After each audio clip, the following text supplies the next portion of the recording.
Friends, இன்றைக்கி chilli parotta எப்படி செய்யலாம்னு பார்க்கலாம். சில்லி பரோட்டா செய்கிறதுக்கு நான் 3 பரோட்டா எடுத்திருக்கேன்.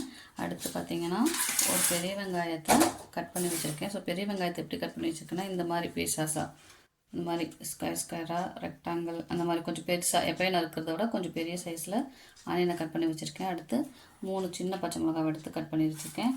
கருவேப்பிலை, கொத்தமல்லி, தக்காளியை பொடி பொடியாக கட் பண்ணி வச்சுருக்கேன். அடுத்து தாளிக்கிறதுக்கு ஒரு பட்டை, 2 கிராம்பு, கொஞ்சோண்டு சோம்பு எடுத்திருக்கேன். ஸோ இப்போ இதை எப்படி செய்கிறதுன்னு பார்க்கலாம். எடுத்துக்கலாம். பரோட்டாவை எடுத்துகிட்டு இப்படி நீல வாக்குலையும் கொஞ்சம் பெரிய பெரிய பீஸாக கட் பண்ணிக்கலாம். இப்படி கட் பண்ணிவிட்டு திருப்பி வச்சு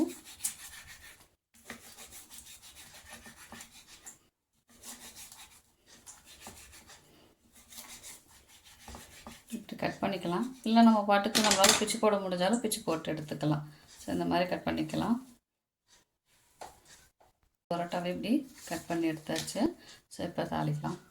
பச்சை வச்சு வடைச்சட்டி வச்சுக்கலாம். வடைச்சட்டி சூடாக எண்ணெய் ஊற்றிக்கலாம்.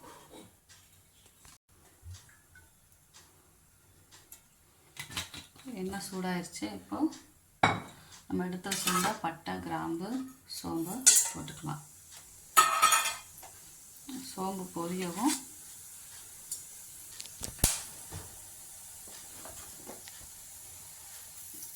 ஆனியன்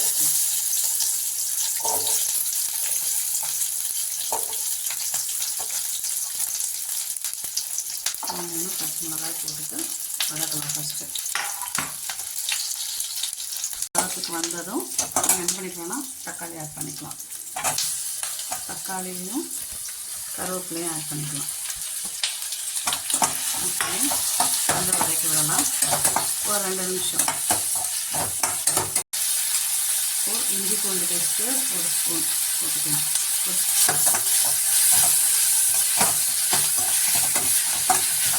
தக்காளி வெங்காயத்துக்கு தேவையான உப்பு மட்டும் போட்டால் போதும். ஏன்னா பரோட்டாவில் ஆல்ரெடி உப்பு இருக்கும். ஸோ அப்போ அதனால் அந்த தக்காளி வெங்காயத்துக்கு மட்டும் தேவையான கொஞ்சமாக உப்பு போட்டுக்கலாம். அடுத்து கொஞ்சம் காஷ்மீரி சில்லி பவுடர், கொஞ்சமாக காஷ்மீரி சில்லி பவுடர் போட்டுக்கலாம். அடுத்து கரம் மசாலா போட்டுக்கலாம். இனிமே போட்டு நல்லா மிக்ஸ் பண்ணி வச்சுக்கலாம். இந்த பச்சை வாசம் போகட்டும். பச்சை வாசம் போகிற வரைக்கும் நல்லா வதக்கி விட்டுக்கலாம். ஸோ பச்சை வாசம் போயிடுச்சு. இப்போ என்ன பண்ணலாம்னா கொஞ்சம் டொமேட்டோ சாஸ் எடுத்துக்கலாம். டொமேட்டோ சாஸ் எடுத்துட்டு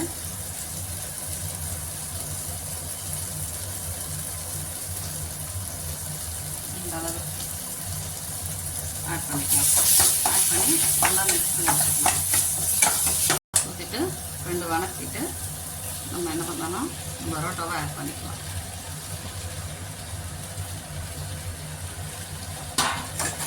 ஆட் பண்ணிவிட்டு நல்லா மிக்ஸ் பண்ணி வச்சுக்கலாம்.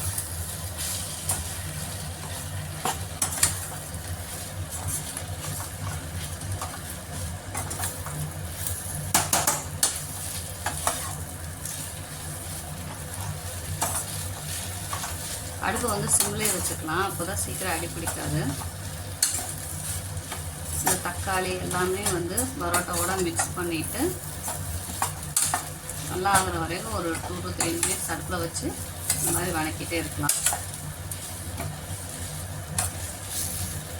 மிக்ஸ் ஆகிடுச்சு.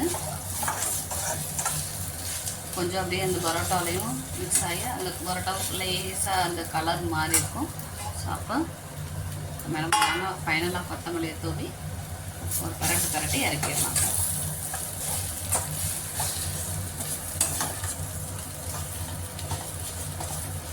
இப்போ அடுப்பு ஆஃப் பண்ணிடலாம். சுவையான ஹோம்மேட் சில்லி பரோட்டா ரெடி.